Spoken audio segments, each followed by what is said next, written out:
Hello বন্ধুরা, তোমরা সবাই কেমন আছো? আশা করি ভালো আছে, সুস্থ আছো। তো আমিও ভালো আছি।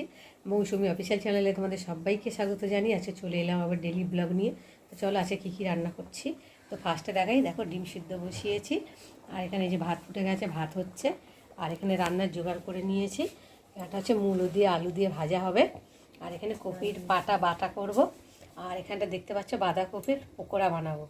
আর এখানটায় রয়েছে ফুলকপি আলু দিয়ে ডিমের ঝোল করব। আর ধনেপাতা নিয়েছি। আর এখানটা পেঁয়াজ কেটে নিয়েছি, আদা রসুন কাঁচা লঙ্কা সব বেটে রেডি করে নিয়েছি। আর এখন আমি এবার একে একে ডিমগুলো সেদ্ধ হয়ে গেছে, আর এখন আমি ছাড়িয়ে নেব। তো দেখো বন্ধুরা, ওইদিকে রান্না হচ্ছে, আর ওইদিকে আমি কপির পাতাটা ভালো করে সেদ্ধ করে নিয়েছি। আর এখন এই যে বাড়ছি, কালো জিরে শুকনো লঙ্কা রসুন ভেজে নিয়েছি। এখন ভালো করে বেটে নিয়ে তারপর কড়াতে তেল দিয়ে ভালো করে নেড়ে চেড়ে নামিয়ে নেবো। তোমরা কারা কারা এরকম কপির বাটা খেয়েছো অবশ্য কিন্তু কমেন্টে জানিও। আর যারা খাওনি তারা খেয়ে দেখো, ভীষণ টেস্টি টেস্টি লাগে খেতে।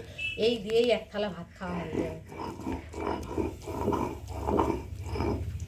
ভালো করে তুলে নেবো। তো দেখো বাটা হয়ে গেছে, এখন আমি তুলে নেবো। তো চলো কড়াতে যাই। বন্ধুরা, বাটাটাকে ভালো করে তেলে ভেজে রেখে দিয়ে চলে এলাম। ওইদিকে রান্না হচ্ছে।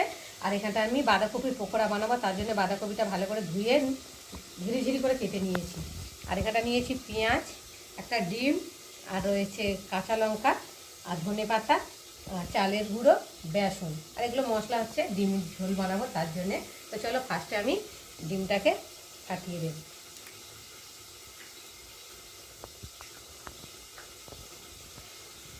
তারপর দেব লঙ্কা কুচি,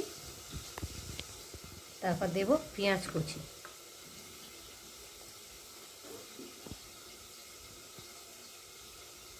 তারপর দেব চালের গুঁড়ো অল্প অল্প করে দেব, তারপর দেব বেসন,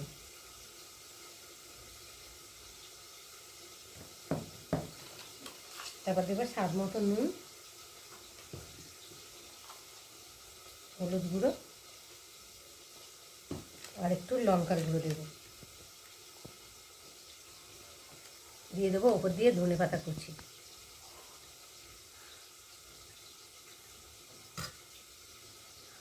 দিয়ে আর একটু ভালো করে মেখে নেব। পাত্রটা তো একটু ছোটো হয়ে গেছে, একটু বড়ো জায়গায় নিলে ভালো হতো। যাই হোক, নিয়ে একটু অল্প করে জল দিয়ে দেবো। দিয়ে ভালো করে ম্যারিনেট করে নেবো, নিয়ে আধ ঘন্টা রেখে দেবো চাপা দিয়ে। ছোটো পাত্র হয়ে গেছে তো অসুবিধা হচ্ছে একটু। যাই হোক, একটু সাবধানে করতে হবে যাতে না পড়ে যায়। আবার একটু জল দিয়ে অল্প অল্প করে জল দিতে হবে, আর মাখতে হবে।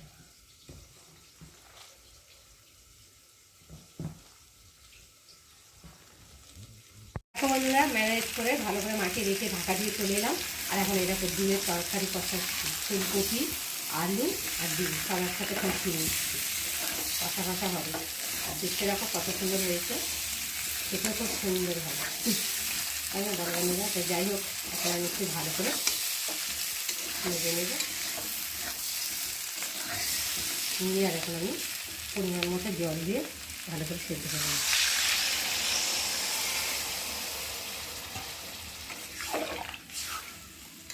কষা কষা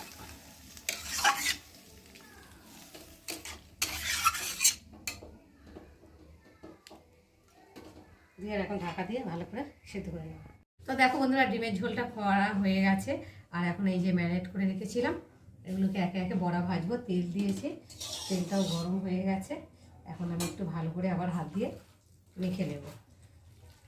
দেখো কতটা সফট হয়েছে, মানে নরম হয়েছে বেশ ভালো।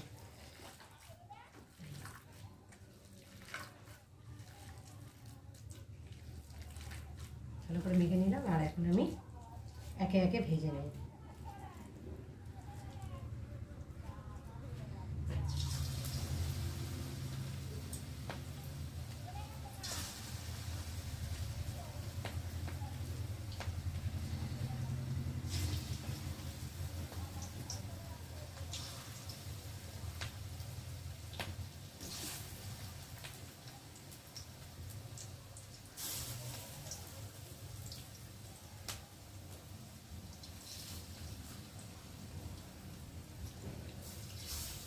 দিয়ে দিই। পকোড়াগুলো ভাজা হয়ে গেছে আর কালারটা দেখ অনেকটাই চেঞ্জ হয়ে গেছে। আর এখন আমি একে একে বড়াগুলোকে তুলে নিই। দেখো কত সুন্দর সফট হয়েছে, বেশ মচমচ করছে। চালের গুঁড়ো দিলে তো মচমচ করে, খেতেও ভালো লাগে। তো চলো এখন ভেজে নিই। তো দেখো বন্ধুরা, পকোড়া ভাজা হয়ে গেছে আর মেয়েকে খেতে দিয়েছি সস দিয়ে। এখন মেয়ে খেয়ে বলবে কেমন হয়েছে। হেবি টেস্টি হয়েছে। সো দেখো বন্ধুরা, এতগুলো পকোড়া দিয়ে দিয়েছি আমাকে, মানে এগুলো হচ্ছে বাঁধাকপির পকোড়া। তো খেতে কিন্তু অসাধারণ লাগছে। আর রেসিপি তোমাদের শেয়ার করা আছে, তোমরা গিয়ে একবার দেখে নিও। তো হেবি লাগছে, গরম গরম তো হলদি মাছ তো সুন্দর লাগে। তো চলো আমি তো দেখো বন্ধুরা, এখন 2টো বাজে আর খেতে বসে গেছি। ভালো আমি তোমাদের সঙ্গে শেয়ার করি। তো দেখো, ফার্স্টে দেখাই সাদা ভাত, এখানটা আছে বাঁধাকপির পকোড়া বানিয়েছি, আর ডিম দিয়ে আলু দিয়ে আর ফুলকপি দিয়ে একটা ডালনা হয়েছে, মুলো আলু ভাজা হয়েছে, আর এই যে ফুলকপির পাতা বাটা করেছি, আর ভাত সাথে আছে তেঁতুলের চাটনি। আজকে দুপুরের এই মেনু কেমন হয়েছে তোমরা কিন্তু অবশ্যই কমেন্ট করবে। আর ভালো লাগলে লাইক কমেন্ট শেয়ার করো। আর আমার চ্যানেলে যদি নতুন হয়ে থাকে চ্যানেলটাকে সাবস্ক্রাইব করো। আবার দেখা হবে তোমাদের সাথে পরের ব্লগে। ততক্ষণ তোমরা তোমাদের খেয়াল রাখো, তোমরা আমার চ্যানেলটাকে সাবস্ক্রাইব করতে থাকো আর আমি এদিকে খেতে থাকি। চলো টাটা।